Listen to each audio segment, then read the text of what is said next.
Amis internautes, n'oubliez pas de liker, de vous abonner et de cliquer sur la note de notification pour ne rien rater. Ce mardi 9 septembre 2025, l'hôtel Golden Tulip de Cotonou a abrité la cérémonie solennelle de lancement de la 7e édition des Journées béninoises de l'évaluation. Placée sous le thème l'inclusion, levier d'un système national d'évaluation axé sur les résultats, cette édition a rassemblé l'écosystème béninois du développement. Était présent le ministre d'État chargé du développement et de la coordination de l'action gouvernementale, Abdoulaye Biot Tchané, plusieurs membres du gouvernement, des experts en évaluation et des représentants de la société civile. Dans son allocution d'ouverture, Abdoulaye Gounou, directeur général de l'évaluation et de l'Observatoire du changement social, a insisté sur la nécessité de construire une évaluation inclusive pour relever les défis de développement du Bénin. L'inclusion, loin d'être un concept abstrait, doit être un principe concret et transversal dans l'évaluation de toutes nos politiques publiques. Elle ne doit pas être perçue comme un simple objectif supplémentaire, mais bien comme une condition indispensable pour mesurer l'efficacité de nos actions et la manière dont elles impactent réellement la vie des citoyens, en particulier ceux qui sont souvent laissés pour compte. L'un des défis structurels majeurs auxquels le pays est confronté reste la faible utilisation des résultats de l'évaluation dans les processus décisionnels. Le représentant résident du Programme des Nations Unies pour le développement PNUD a pour sa part salué le choix du thème et rappelé le rôle crucial de l'évaluation pour atteindre les objectifs de développement durable.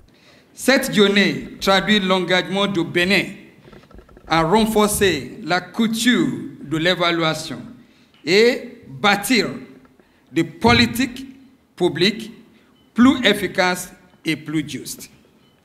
Le thème retenu cette année, l'inclusion, levier d'un système national d'évaluation axé sur les résultats, est particulièrement pertinent. Il reflète une conviction forte.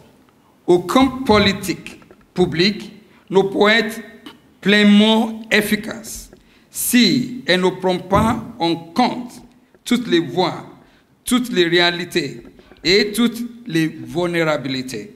Avant de procéder au lancement officiel, le ministre d'État Abdoulaye Biot Tchané a dressé un tableau de l'évolution du système national d'évaluation, saluant les progrès accomplis. Mesdames et messieurs, nous vivons une période où l'aide publique au développement se réduit de manière significative.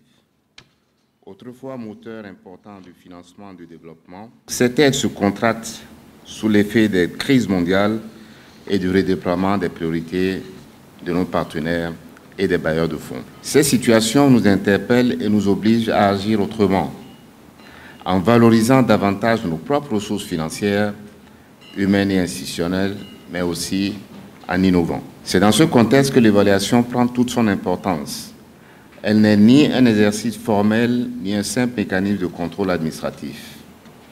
Elle constitue un outil stratégique de pilotage des politiques publiques, une boussole pour orienter l'action, corriger les insuffisances et surtout capitaliser sur les réussites. Elle est avant tout un instrument stratégique pour guider l'action publique, améliorer la performance des politiques et garantir une meilleure allocation des ressources. Les résultats probants sont aussi importants. Alors qu'en 2022 et 2024, les ministères formulaient en moyenne 4 demandes d'évaluation par an, le deuxième trimestre de 2025 en a déjà enregistré 14. Cette évolution traduit une conviction profonde.